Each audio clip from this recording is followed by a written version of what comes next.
ஹரி ஓம். வணக்கம் அனைவருக்கும். சிந்திக்க சில துளிகள். இன்று காஷ்மீரில் ஹரிசிங் மகாராஜாவுடைய தந்தை ஆட்சி நடந்து கொண்டிருந்த காலம். அப்போது அந்த காஷ்மீரினுடைய ஒரு பகவதி அம்மன் கோயில் என்று ஒரு பெரிய கோயில் இருக்கிறது. அந்த கோயில் ஒரு மராமத்து பண்ணி அந்த கோயிலுக்கு கும்பாபிஷேகம் பண்ணி அந்த கோயிலினுடைய இன்னும் சில சிவனுடைய சிலை, அதுக்கு பக்கத்தில் நந்தியுடைய சிலை, அதுக்கு பக்கத்தில் பைரவருடைய சிலை, இப்படி அந்த கோயில் அமைப்புக்கு என்னெல்லாம் வைக்கணுமோ அதெல்லாம் வச்சு கொஞ்சம் பெருசாக ஒரு பிரமாண்டமாக கட்ட வேண்டும் என்று மன்னருடைய ஆசை. ஆனால் அந்த கோயிலுக்கு சேர்ந்த இடம் ரொம்ப குறுகியாக ஒரு கம்மியாக இருக்கிறது. ஆகவே மன்னர் ஆணையிட்டார். தன்னுடைய அமைச்சரையும் வீரர்களை அனுப்பி அந்த கோயில் பக்கத்தில் இருக்கிற குடியிருப்புகளை எல்லாம் அகற்றி அவர்களுக்கு தேவையானதெல்லாம் செய்துவிட்டு அந்த இடத்தை கோயில் கட்டுவதற்கான இடமாக மாற்றி அந்த வேலையை துவங்குங்கள் என்று ஆணையிட்டார்.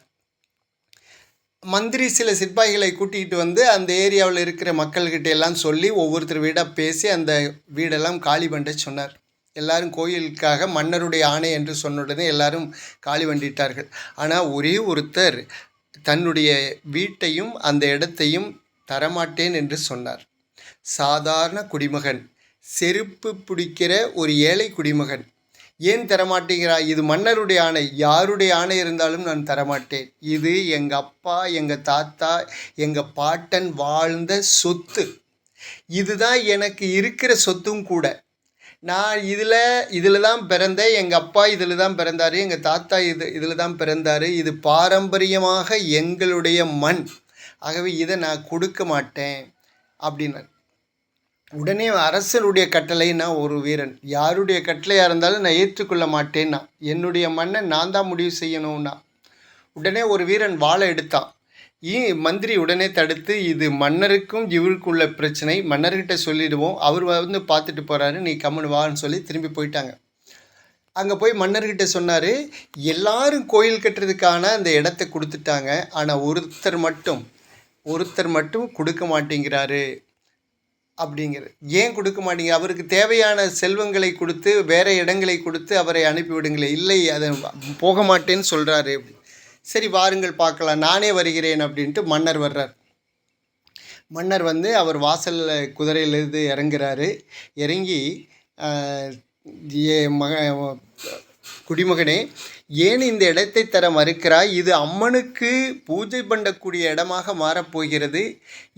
உன்னுடைய இடம், நீ பிறந்து வளர்ந்த இடம், இந்த கோயிலில் இருக்கிற கோயிலுக்கு வர்ற அத்தனை பேர்த்துடைய காலடி படப்போகிறது.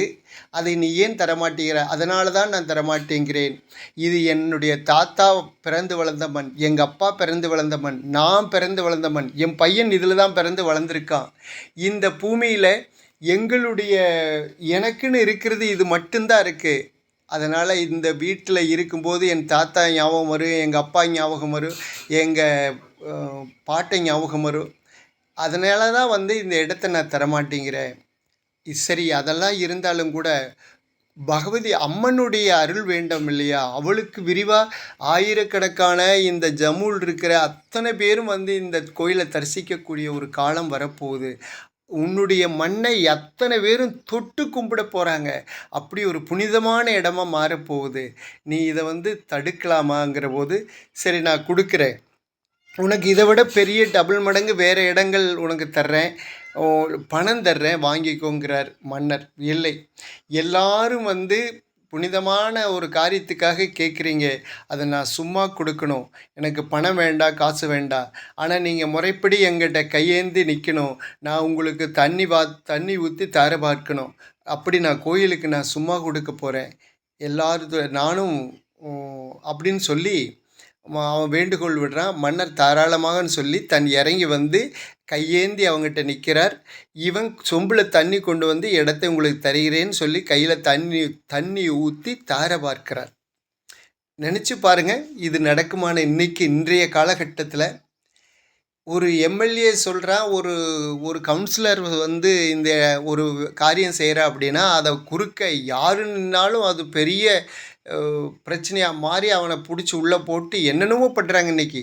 ஆனால் அந்த காலத்தில் மன்னன் இறங்கி வந்து கையேந்தி அவனுடைய விருப்பம் போல் கையேந்தி நின்று அந்த இடத்த வாங்குறார். அதுதான் தர்மம்.